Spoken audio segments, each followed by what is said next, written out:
जय श्री कृष्ण प्रिय दर्शकों, एक बार फिर से हार्दिक अभिनंदन है आप सभी का spiritual and natural technical world पर। प्रिय भाई बहनों, ऐसा नहीं है कि कोई भक्त ही प्रभु के दर्शन करना चाहता हो, उनका संग प्राप्त करना चाहता हो, उनके साथ रहने की अभिलाषा करता हो, बल्कि प्रभु स्वयं इस बात को स्वीकार करते हैं। और कई ऐसी घटनाएं सुनने में आई हैं और मैंने पढ़ी भी हैं जिनमें प्रभु ने स्वयं इस बात को स्वीकार किया है कि जो उनके प्रिय भक्त होते हैं उनके लिए वह स्वयं लालायित रहते हैं, उनके पास रहने के लिए, उनके पूजा भाव को स्वीकार करने के लिए। ऐसी एक बड़ी ही अनोखी सत्य घटना मैं आपको इस वीडियो के माध्यम से श्री विद्यापति जी की सुनाऊंगा, जिसमें स्वयं भोलेनाथ जी एक रूप, साधारण रूप बना करके, साधारण व्यक्ति का रूप बना करके विद्यापति जी के साथ रहे, उनकी सेवा की। कैसे विद्यापति जी को इसका आभास हुआ, कैसे उनको पता चला, फिर उसके बाद क्या हुआ, क्यों फिर वो वहाँ से अंतर्धान हुए, ये सब घटना मैं इस वीडियो के माध्यम से बनाऊंगा। आप बने रहिए और अधिक से अधिक लाइक शेयर कीजिए, कमेंट कीजिए। यदि चैनल को अभी तक सब्सक्राइब नहीं किया है तो कर लीजिए, क्योंकि जीवन भर जब तक मैं रहूँगा आध्यात्मिक जीवन से जुड़ी हुई ऐसी ही सत्य घटनाएं आपके लिए लाता रहूँगा।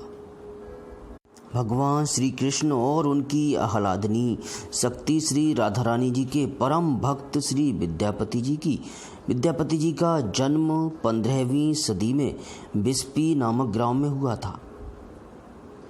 ये बंगाल के प्रसिद्ध वैष्णव कवि श्री चंडीदास के समकालीन थे। दोनों एक दूसरे के कविता प्रेम और श्री कृष्ण भक्ति से प्रभावित थे और परम पवित्र भगवती भागीरथी के तट पर दोनों का एक समय मिलन भी हुआ था। भक्त श्री विद्यापति जी का परिवार बिहार के तत्कालीन शासक हिंदूपति महाराज शिवसेन के पूर्वजों का कृपा पात्र था और विद्यापति ने तो शिवसेन और उनकी पटरानी महारानी लक्ष्मी अर्थात लखिमा के आश्रय में मिथिला को अपनी श्री कृष्ण भक्ति सुधा से वृंदावन बना दिया।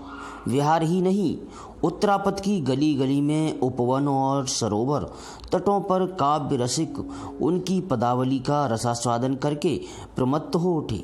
अभिनव कृष्ण महाप्रभु चैतन्य देव और उनकी भक्त मंडली के लिए तो कवि कंठहार विद्यापति के पद श्री राधा कृष्ण की मधुर भक्ति के उद्दीपन ही बन गए। महाप्रभु उनके विरह और प्रेम संबंधी पदों को सुनते जाते थे और साथ ही साथ नयनों से अनवरत अश्रु की धारा बहाते थे। विद्यापति जी प्रतिभाशाली कवि ही नहीं, संस्कृत के एक अच्छे विद्वान भी थे और श्रीमद् भागवत में उनकी बड़ी श्रद्धा थी। उन्होंने पाठ के लिए स्वयं अपने हाथ से उसकी एक प्रतिलिपि भी लिखी थी। भगवती गंगा और श्री दुर्गा में भी इनकी बड़ी भक्ति थी। उन्होंने गंगा वाक्यावली और दुर्गा भक्ति तरंगिणी की रचना की है।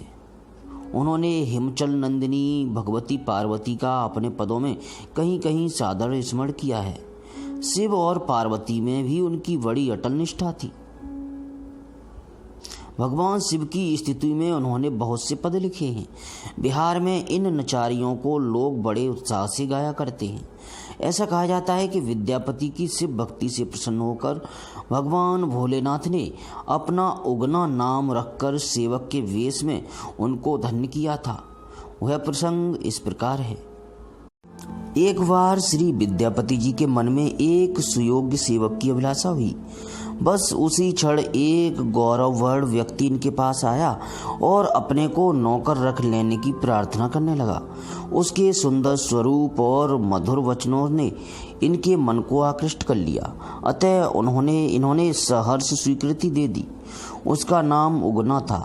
उगना इनकी समस्त सेवाएं करता। एक दिन ये उगना को साथ लिए कहीं जा रहे थे। मार्ग में इन्हें बड़ी जोरों की प्यास लगी। इन्होंने उगना से जल लाने के लिए कहा। उगना थोड़ी ही दूर जाकर वृक्षों के झुरमुट में से लोटा भर जल ले आया। जब उन्होंने उस जल का पान किया तो उसका स्वाद बिल्कुल गंगा जल की तरह था। ये उसको पीकर के चकित हो गए कि हाँ, गंगा जल कहाँ से आ गया। इन्होंने उगना से पूछा, तो उगना ने कहा कि मैं यहीं पास से लेकर आया हूँ जल। उगना के इस उत्तर से श्री विद्यापति जी को संतुष्टि नहीं हुई। श्री विद्यापति जी ने नेत्र बंद कर किंचित ध्यान लगाया। जब नेत्र खोला तो इन्हें उगना की जगह भगवान शिव के दर्शन हुए। ये भगवान शिव के चरणों में लोटपोट हो गए। श्री शिव जी की जटाओं से गंगा की धारा बह रही थी। श्री विद्यापति जी समझ गए कि सचमुच जो मैंने पिया था वह जल नहीं, न ही किसी अन्य कूप या बावली का जल था, साक्षात गंगा जी का ही जल था। श्री शिव जी ने कहा, विद्यापति जी, मुझे आपके साथ रहने में बड़ा सुख और आनंद मिलता है, अतः मैं ही उगना रूप से आपकी सेवा में रह रहा था। अभी भी मैं आपके साथ ही रहना चाहता हूँ, परंतु देखना यह रहस्य किसी से प्रकट न करना। इतना कहकर भगवान शिव जी पुनः उगना रूप में हो गए। परंतु अब श्री विद्यापति जी और उगना में पहले जैसा स्वामी सेवक का भाव नहीं रह गया था। अब तो यह निर्णय करना कठिन हो गया था कि कौन स्वामी है और कौन सेवक। सेवक के साथ इस प्रकार का वर्ताव श्री विद्यापति जी की पत्नी को अच्छा नहीं लगता, अतः वह उगना से चिढ़ने लगी। एक दिन तो किसी कार्य में किंचित देर हो जाने से वे उगना को जलती हुई लकड़ी लेकर मारने के लिए दौड़ी। यह देखकर श्री विद्यापति जी से नहीं रहा गया और वह बोल पड़े, अरे अधम, तू मेरे इष्ट देव देव महादेव को मारने दौड़ रही है। पत्नी तो जहाँ की तहाँ रुक गई, परंतु उगना अंतर्धान हो गया। विद्यापति जी को उगना का वियोग व्याप गया।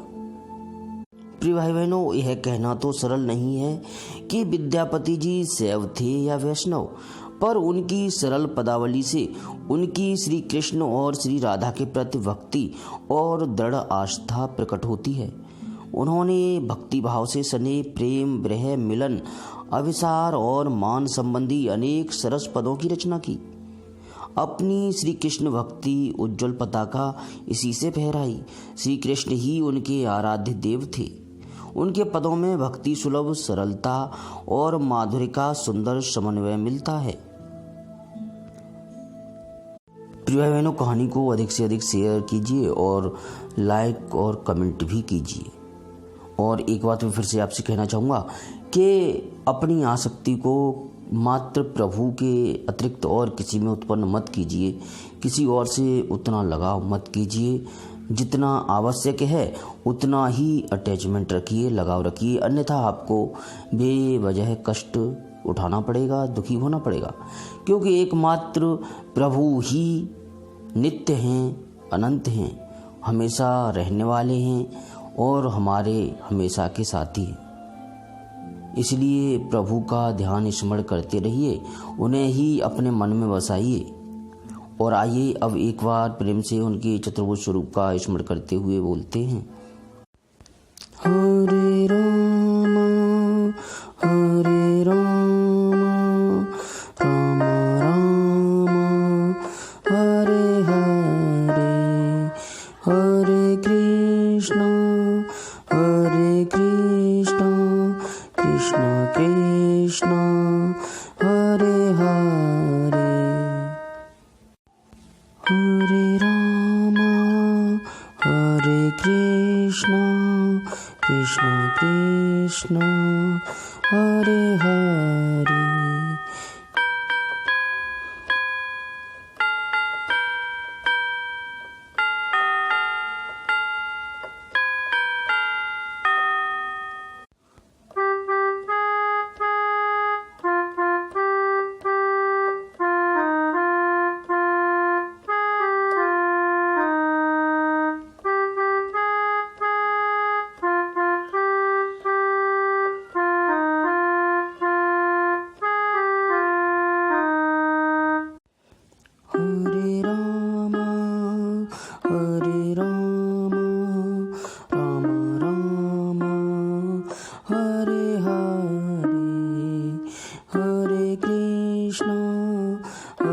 कृष्ण कृष्ण हरे हरे।